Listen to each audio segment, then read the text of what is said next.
My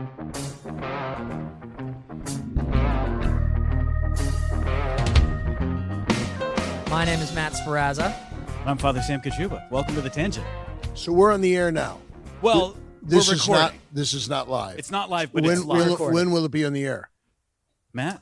It's going to be on the air this week, coming up. Okay, Great. Yeah, I put you to the front. Yeah. So when I do my show, which Dominic was gracious enough to mention, we do it live at 2 o'clock from the Cardinal Egan Studios. You would Very all nice. remember him because he was the founder of the Catholic channel, Sirius XM 128. So we do it live, but then it's taped as well and shown throughout and replayed throughout the week.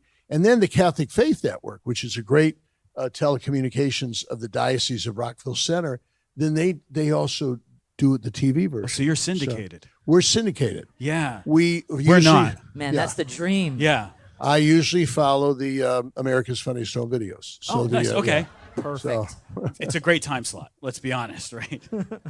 Well, Your Eminence, thank you so much my for honor. joining It's good us. to be with you, Matt, Father Stan, and thanks to the founders of this magnificent apostolate, Bishop Caggiano. Thank you all. Well, I'm very happy that you're here. The Tangent, as Dominic said, we just kind of talk about all kinds of different things. We go off in many different directions, and just want you to feel like it's okay if you want to go off in a different direction too. But just to give you some background, Matt and I have known each other for a very long time. In fact, we met about a mile down the road this way when Matt was a high school student at Trinity Catholic High School, and I was the chaplain there. And when he was skipping class to come and get Jolly Ranchers out of my office and show me Rangers highlights and stuff like that, that's how this bond sort of formed. And then years later, Steve called me and said, "I want you to do a podcast on the radio." I said, "Okay." And he said, "I've got a co-host for you. His name's Matt Sparazza. Do you know him?" I said, "I do know him very well. I used to send him back to class with a pass." And so that's Sometimes you didn't. Sometimes I didn't. I just told you to go back to class, and it worked out somehow. But Matt is 26. He's married to Renee, who's sitting right over there. Where's Renee? Renee's right there waving. And they have a 1-year-old son, Michael, who we love talking about. And unfortunately, Michael couldn't join us tonight. It's past his bedtime. But in any case, we're really happy to be here. It It's also past happens to be mine his too, by birthday. the way, so let's get going. All right? Well, that's great. Okay. We will get going. If you could just do one thing here. I believe in paying up front. So here's just a little offering. Now we're talking Yeah. incense. Way to go. Exactly. I thought got I'd give you that. I got incense and Lourdes water. All right, we're in good shape. This is turning into a holy evening. Oh yeah, but I was hoping that maybe I could pay you in advance and have you just do a little promo Let's see for here. the Tangent here. If you Sure. could just look directly at that camera right there as you You're right, on, right there, okay? you know. But they're going to see me reading this. All right. That's okay. I'm Cardinal Timothy Dolan, folks. You're listening to The Tangent with Father Sam Kachuba and Matt Sparazza. You're a lucky person and clearly have excellent taste in Catholic podcasts. Way to go. Thank you for supporting my personal friends and my favorite podcast hosts after myself. I just think they're great. Cardinal Timothy Dolan of New York here, thanking you for listening to The Tangent. And with that, I'm going to say an act of contrition for all those fibs. I was really hoping you'd punch it up a little bit, and that was fantastic. Ask me after I've had this. Okay, well, We will. I think we've got a few more, right? Yeah, we do. Okay, we good. do. Well All right, then, we'll get the ball rolling for you, and we'll start with an easy one. Your Eminence. Sure. How did you discern your call to the priesthood? Matt, thanks for asking. Can I say something personal first? How grateful I am to be here. And the reason I jumped at the invitation is manifold. For one, I have immense regard for this apostolate of communications, as Bishop Caggiano just mentioned. We just got to be in the airways. We got to be everywhere. And Veritas Radio does that. So I thank the brave founders, Mitch and Steve, and all of you for supporting it. You're powerful because you're named after a person, Veritas. For you and me, truth has a name, Jesus, who is the way, the truth, and the life. Secondly, I have immense regard for Bishop Caggiano. I've known him for a long time. I consider him a friend, a model, a younger brother. He was a neighbor in Brooklyn and now a neighbor here in Bridgeport. And he has my love and respect. He has a tremendous energy about him. And his enthusiasm is contagious. So I'm glad to be here for you, Bishop Caggiano. Thank you very much. Thirdly, thanks for the Diocese of Bridgeport. What a great diocese you have. I followed Cardinal Egan, see, and he was bishop here, and I got tired of listening to him talk about Bridgeport, but I know why. He was so proud of it, and you got a great diocese, and I get to know a lot of your people, Bishop Caggiano, because I see a lot of them are down in the city, and I see them at St. Patrick's and also. Thank you. Thanks for all you do. So, and too, my personal affection for Mitch, whom I got to know as I was so happy this evening to see so many of you guys whom I love and recall with gratitude from the Lourdes pilgrimages with the Knights of Malta. And Mitch, of course, he's sort of the Lou Gehrig of those pilgrimages in his fortitude and perseverance. So when the invitation came from Mitch, when it was associated with Bishop Caggiano, I said, Dolan, this is a no-brainer. Let's get up there. So thank you for the invitation. I'm the one who's honored. Now, Matt, you asked a good question.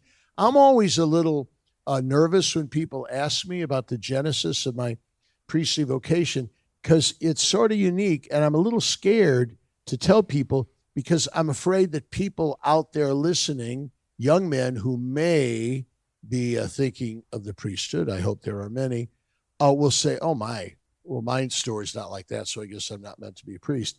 What's unique about it, folks, is there's never been a time in my life that I can remember not being fascinated by the priesthood and attracted to it. Now, that doesn't mean I was signing up as a boy. My grandma can remember taking me to Mass at 2, and she said, when the priest walked out, I said to her, Nani, which is what I called her, who's that? So that's the priest. I said, I want to be a priest. Now, on the way home, she said a fire truck passed, and I said I want to be a fireman too. So it wasn't like I was buying the chalice already. But I was always intrigued by the priesthood, and I was blessed to grow up in a family, a neighborhood, a parish that encouraged that, see? And I don't want you, so I did not grow up in a Shiite Catholic family. My mom and dad were meat and potato, Joe and Mary Catholic, okay? And there was never any coercion. But when I said, I think I might want to be a priest, my dad and mom would say, oh, Tim, that's great. The neighborhood as well, kind of a Catholic neighborhood. I was so interested when Bishop Caggiano spoke about the mission of the one. The one, I'm fascinated by that, Bishop. You're going to have to talk. You talk about the one a lot. Why are you always talking about the 2 collections? I can't figure that out. But when he talked about kind of a restoration of a Catholic culture, I grew up in one where not only was my neighborhood mostly Catholic, not only were we just right near the parish, but it was the center of our lives. So Mass and prayer and devotions, Catholic school, sports, socials, you name it. And I loved it. And it was kind of a great incubator for vocations and blessed with great parish priests. I can remember a sister, a nun who had an impact on me when I said to her sister, it was in 4th grade, and I said, I think I want to be a priest. And she said, Tim, that's good. What kind? I didn't know there were different kinds, see? So Matt, I said to her, I want to be a priest like Father Callahan, who was the pastor. That's all I knew. And I knew what a great priest he was. I knew how the people loved him and listened to him. So, and then I actually went into the seminary right from 8th grade. Can you imagine? That's why I'm kind of shy and an introvert. Yeah, I noticed. I was just sheltered. Wanted to talk to you about that. So it was very natural. I'm not saying there were times that I doubted it. I'm not saying that there were times when I struggled with it. There were. But it's kind of been sometimes you'll hear, Father Stan and Matt, you'll hear of people who kind of, even in kindergarten, said, I'm going to marry her. It's kind of, sure. It was, I know it's a cliche, but love at first sight. Yeah. And that's kind of how my vocation was. That having been said, folks, that's unique. So those of you who said, oh, I haven't been sort of even thought about the priesthood till my mid-20s. Well, don't feel you ain't got one, because I think mine is a tad unique. So the Lord works in mysterious ways. He certainly did in my vocation. So does that answer, Matt? Thanks for asking. Yeah, thank you. Andrea, this Bridgeport, this diocese has some of the finest water I've ever had. This is superb. I'll be singing before the end of the show. All right? Great. What's your favorite tune to sing? I mean, we can. Danny Boy. Perfect. All right. Well, maybe we'll end with that. And just before and Santa Lucia, lest I get the bishop upset. Okay. Well, kind of on this same track as you're talking about growing up in a Catholic neighborhood, a Catholic family, we have a listener submitted question asking about the role that your parents played in the development of your own faith as well as the development of your vocation. Big time. Once again, my mom and dad were never any pressure. All right. And in fact, my mom, who I just lost a little over 2 years ago, she would always, whenever somebody would say with great intention, they would say, I sure bet you're proud of your son. And she said, yes, all three of them. Mm-hmm. All right. Because she loved them all. I can remember once my dad, usually in the middle of the summer every year, because figure I was in the seminary 12 years, high school, college, and 4 years of theology. Usually in the summer, he'd kind of, Tim, are you going to go back? And I said, yeah, Dad, I think I am. And I can remember him saying to me, Tim, we're happy with this whole thought. You know we will love you and be happy whatever you decide to do. Mm. If you told us you wanted to be a garbage collector, and if that's what you felt God was calling you to, we would love you and be proud of you. There was never any pressure. I could see support. It was tough for them. I tell this story only because now my mom is dead. So when I was a Bishop Caggiano, when I was a student in Rome, a seminarian, my last 4 years, and it came time for the chalice. And my mom and dad insisted on buying my chalice.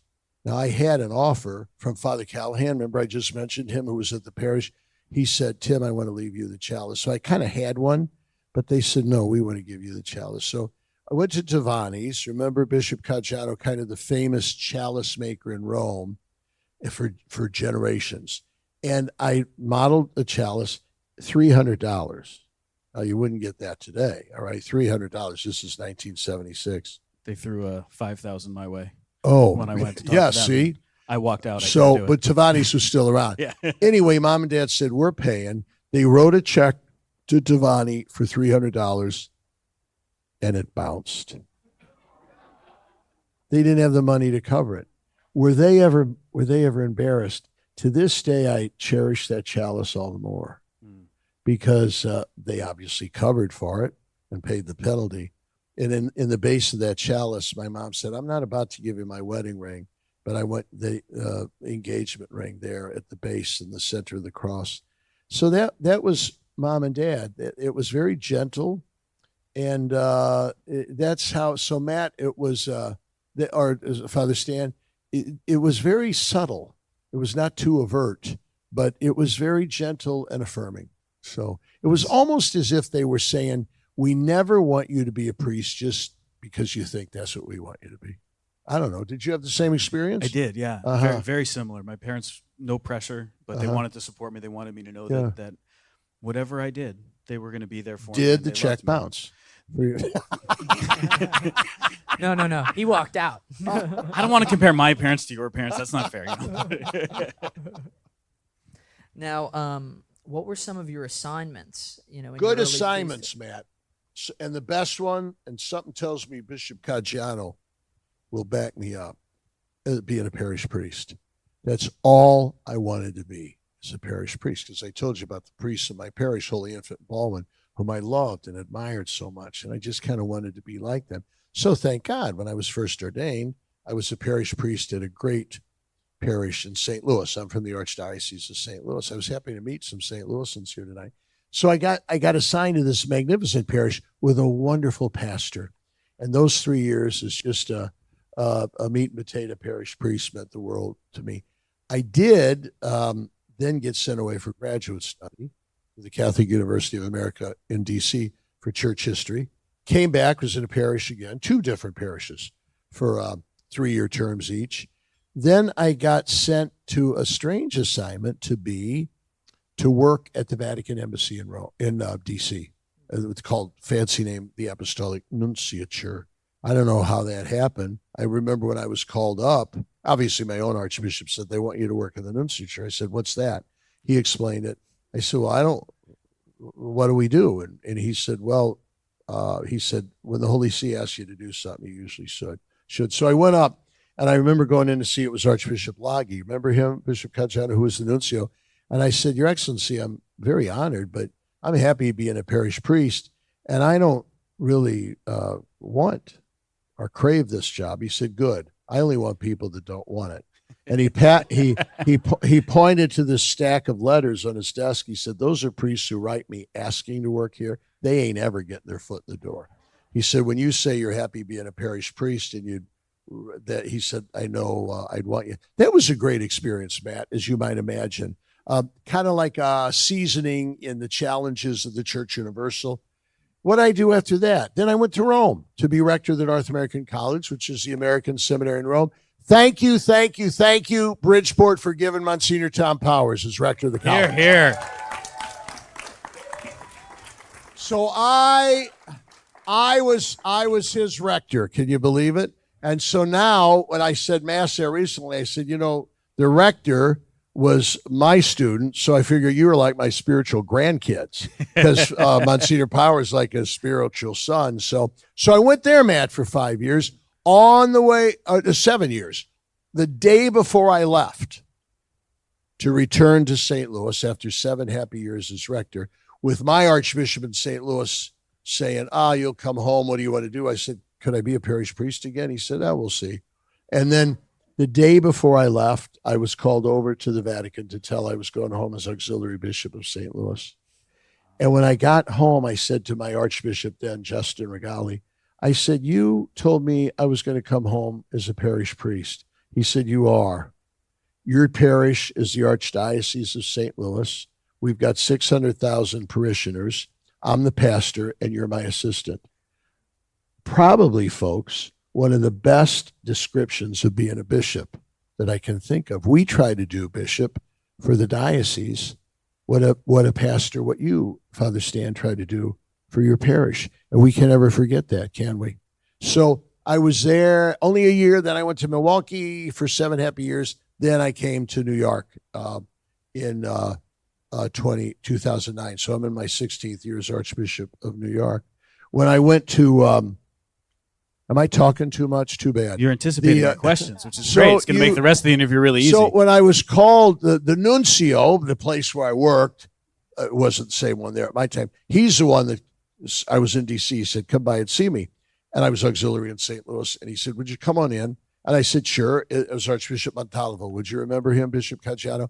And he said, come on in. He said, would you like a drink? And I said, well, Archbishop, thank you. Just water? You were none of your business. He said, you put a purple stole on and I'll tell you. He said, I said, no, you've kind enough to invite me for supper. I'll have some wine there. He said, then he smoked. So he lit a cigarette. And he said, you want a cigarette? And I said, no, thanks. So then he said, the Holy Father wants you to be Archbishop of Milwaukee. So there's kind of a pause. And he said, well, what do you say? And I said, I'll have that drink and a cigarette. And then who was nuncio? A second one? Yeah. Way to go! God, you're like Captain Kangaroo with the carrots, for Mr. Bunny Rabbit.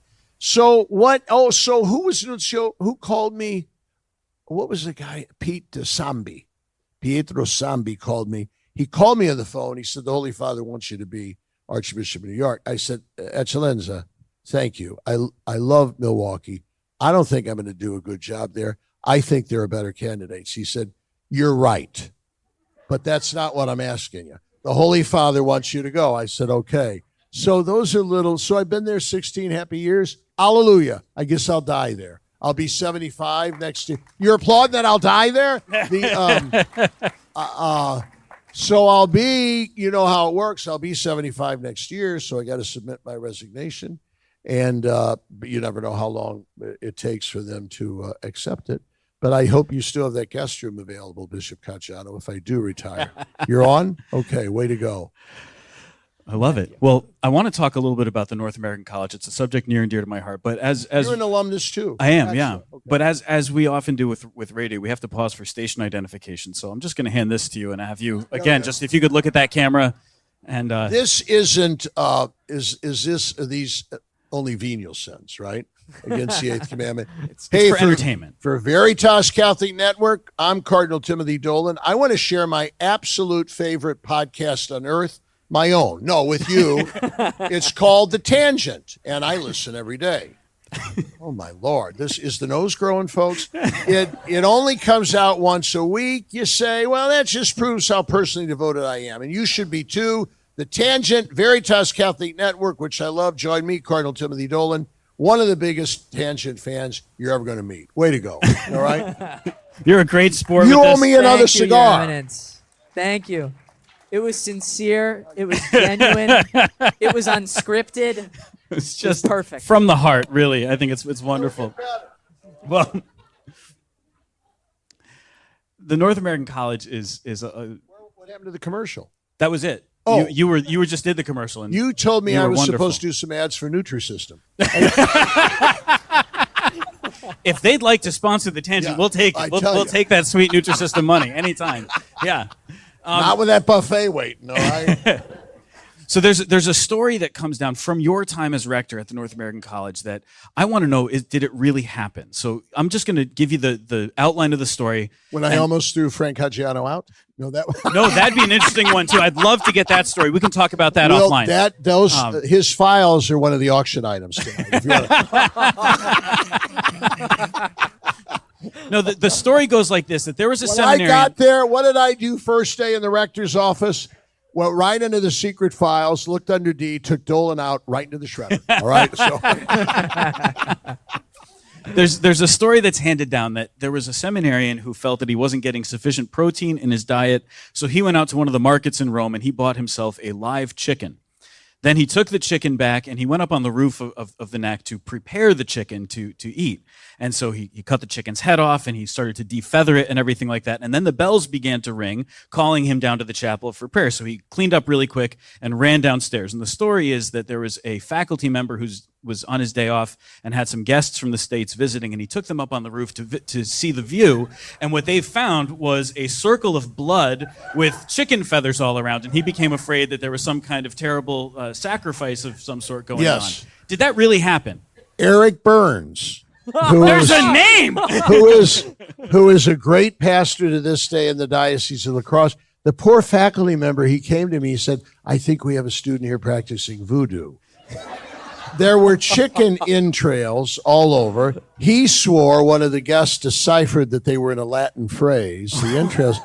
Poor Eric, who's this farm boy from La Crosse and just wanted some good barbecue chicken, that he had gotten a live chicken. Because you remember, Bishop Caggiano, great food in Italy. They weren't too well known. Their chickens, I think, walked all the way from Naples up to Rome because they were kind of bony. He found a good plump one, like a Wisconsin one. Yes, that happened. That's Yes. amazing. Didn't it? Oh, I love it. That happened. Well, since your time as rector, what would you say have been the changes that you see happening in seminary formation, or the things that really need to be addressed carefully as men are being formed for the priesthood?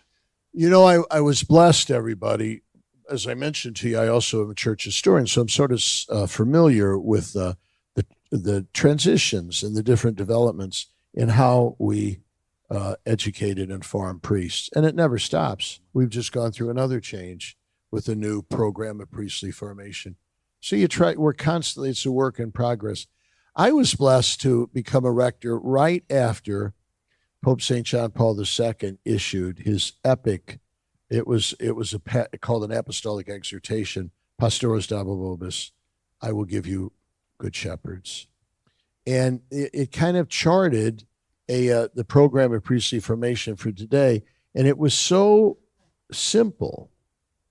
And we kept thinking, why has this escaped the notice of the church?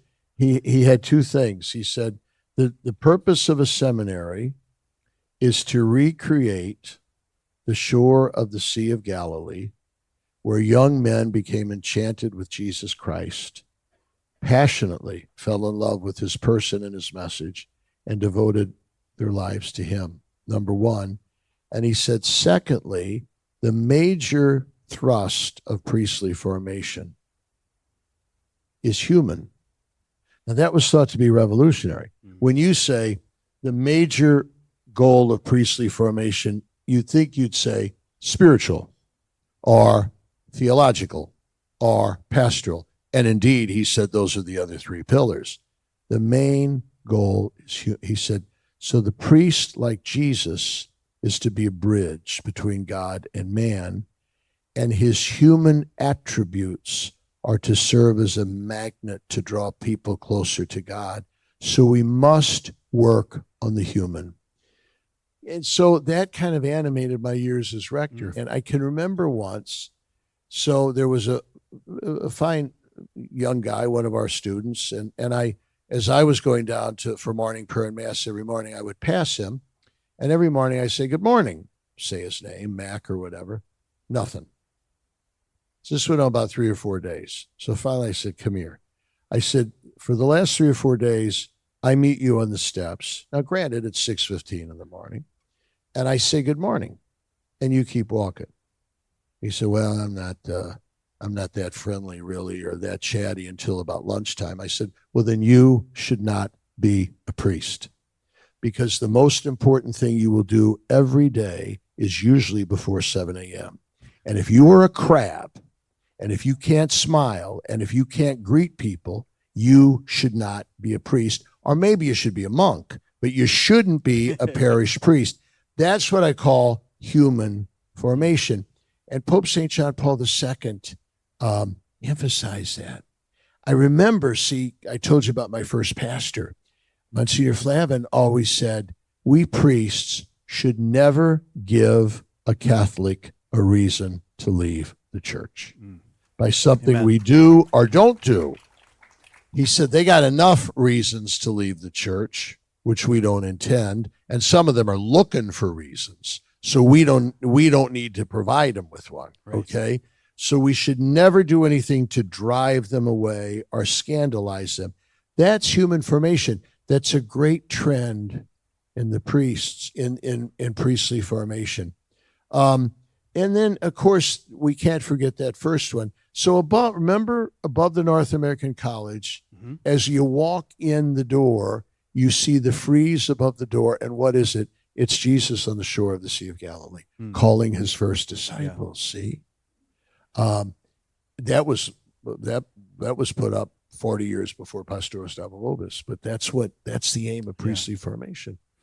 So, it's interesting to hear your perspective, having come into seminary formation only after Pastoros Davovobis was already sort of the governing document for us. You, yeah. wasn't it? Yeah. So that was the most natural thing in the world, that we'd be focusing on human formation as well as spiritual, intellectual, and pastoral. So the vocabulary of Pastoros Davovobis was really built right into the seminary formation, but you were part of bringing it into seminary formation. I hope so. Yeah, I hope so. Now that's not, and that ain't to forget the intellectual and the spiritual and the pastoral, of course. But those what do you anybody that studied Catholic theology, you always know St. Thomas Aquinas had the great phrase, grace builds on nature. Grace builds on nature. The Italians say, and Bishop Caggiano can put it into Italian, you can only make gnocchi with the dough you got, all right? So we got to make sure the dough is right, and that's human formation, right? Here. I like it. All right. We're running a little short on time here, so I'm going to I'll be darned. Yeah, I'm just going to give you all the time. one more station ID for us here. We're running short on time, and for your penance, say 3 Hail Marys, and I'll make a good act of contrition. Are you looking for a Catholic podcast? Well, go to SiriusXM, the Catholic Channel 129. No. To be frank, are you feeling restless with the options that are out there on the front line? Well, I'm Cardinal Timothy Dolan. I'd like to tell you about the best podcast I've ever listened to. It's called The Tangent with Father Sam Kachuba and Matt Sparazza. And I listen to it wherever I get my podcasts, and you should too. And the only reason I'm saying this is because I'm on my second martini. All right? Am I saying your name right, Matt? Yeah. Okay. This was really fun for us to put that one together in particular, because we managed to name the other Veritas Catholic Network podcasts in there. Yeah. Okay. And put ourselves on the top, That was just the so we're clear. italics. Yeah, exactly. Okay. To be frank, restless, and frontline. So we just wanted to have a little bit of fun with Yeah. that. We love you guys, by the way. We think you're great. Thanks. Hey, there. So, like Father Sam said, we're running a little short on time, and we wanted to end by playing a little game. Oh. We're hoping that you're willing to join us. The game is called Close But No Cigar. All right. Now, Well, the way I better it works, hide these then, huh? those you get to keep unless Father Sam wants to take All them. right. But the way the game works is we're going to present a couple of options to you. You're going to pick from those options, and then Father Sam and I are going to determine whether or not you're right. It's very objective. It's like horseshoes being close and stuff. All right. Let's see. All right. So the first question. Close but no cigar, round one. From the wide world of sports. New York Rangers or New York Islanders? St. Louis Cardinals. You know what? I'm going to give it to him. Or Brooklyn Dodgers. One of the two, right? Now, I've still not Was that forgiven. close? Well, I've not forgiven the Cardinals yet for the 2007 NLCS, but I don't really care about hockey, is so great. that's close enough for There me. you go. All right. The second question, I think there's going to be a similar answer. New York Yankees or New York Mets? I'm pro-choice. All right. It's the only area I am. here. All right. All right, this is a tiny one because you didn't say Yankees, and that's at least partly right. correct, so that's partial credit. Okay. You know that Bishop Caggiano, I've always kind of followed the Yankees, especially since '64 when the Cardinals beat them in 7. And they, But who remembers things when like that? When I got to New York, I said, "What do I do now?" And it was said to me, in general, the Diocese of Brooklyn does the Mets because they're looked upon as the successors of the Dodgers. We take care of the Yankees, but I love them both. And both owners, by the way, are good to the church, and both owners are very good to me whenever I want to go to a game. So. Nice. You bet. Oh, hook Great me up. dogs. Come on, you let me know. All right. A little change now. We're going to get away from sports here. Would you please rank these pastas in good, better, best order? All right. All right. Carbonara, norcina, or bolognese? I'd stick to that order. That's a great terna. You know what a Okay. terna is? That's the 3 names they submit to the Pope So to be a bishop. best- That's a great terna of pastas, right? Carbonara, Best? Narcina, that's the best. Okay.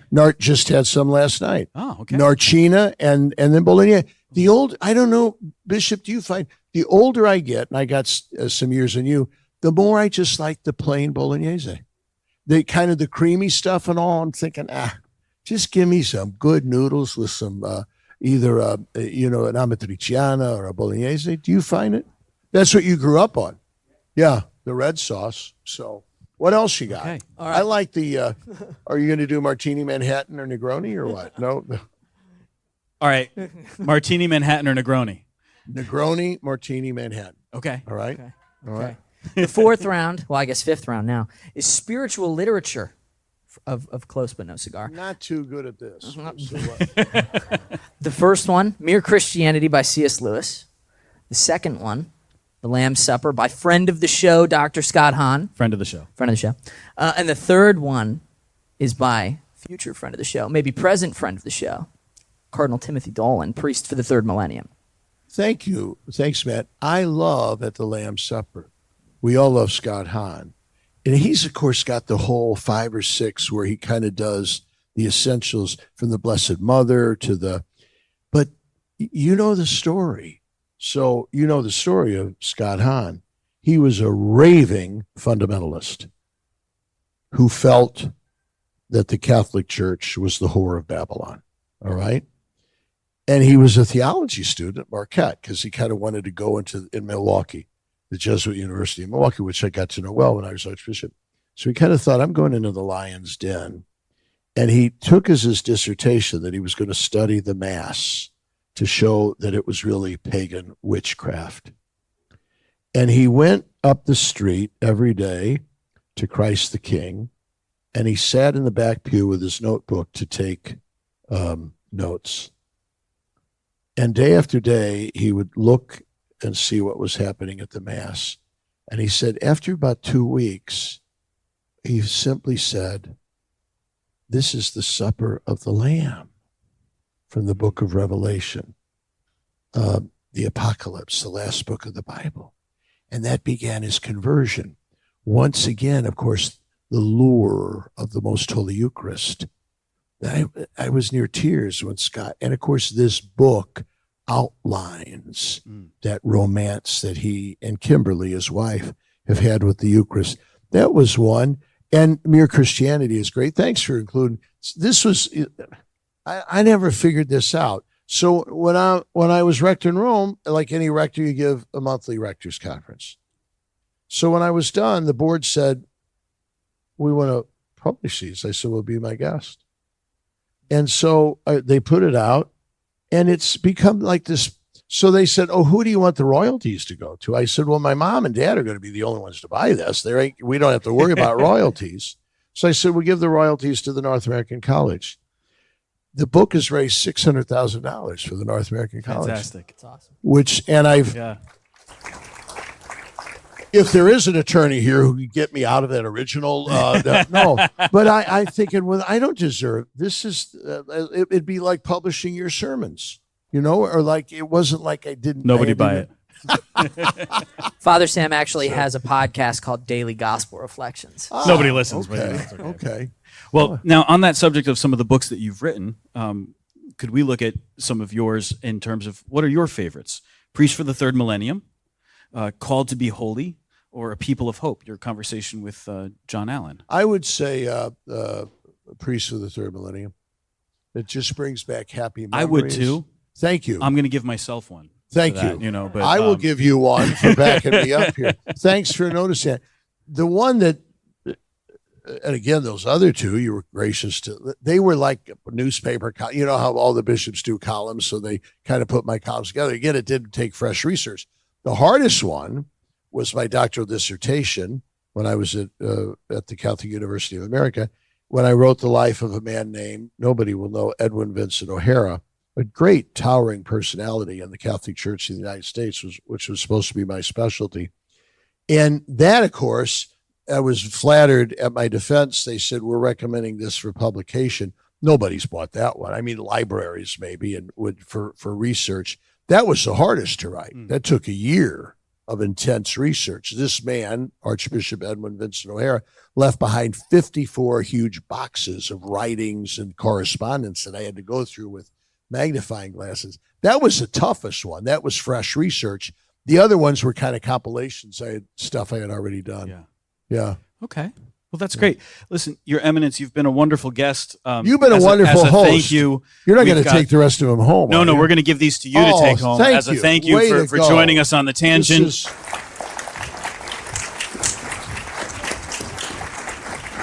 So grateful to have you and for making the time for us tonight. With the theme of the night, you're the one. All right. You're going to have to tell me about this pastoral initiative, Bishop. Was another diocese? Did you become aware of a program they were doing, or is this your own? Hey, this is our show. So yeah. And he's your bishop, so shut up. So, man, was I pronouncing your Italian name right? Yeah. Take it back. Good. You don't get to talk anymore. So was I saying it right? Speranza, Speranza. Yeah. And is it a derivative of Speranza, hope? It's a derivative of Sferrazza. So my grandfather changed the F to a P so he would have an easier time getting work. Okay. Yeah. Okay. What a beautiful center this is. This is all, except for the bars, this is all Italian. The bars are Irish, but this is beautiful, isn't it? Yeah. It is. You're the highest ranking guest we've ever had. Oh, my Lord. And we never do this. Desperate? We are. We never do this, though. But we'd like to give you the last word, 30 seconds.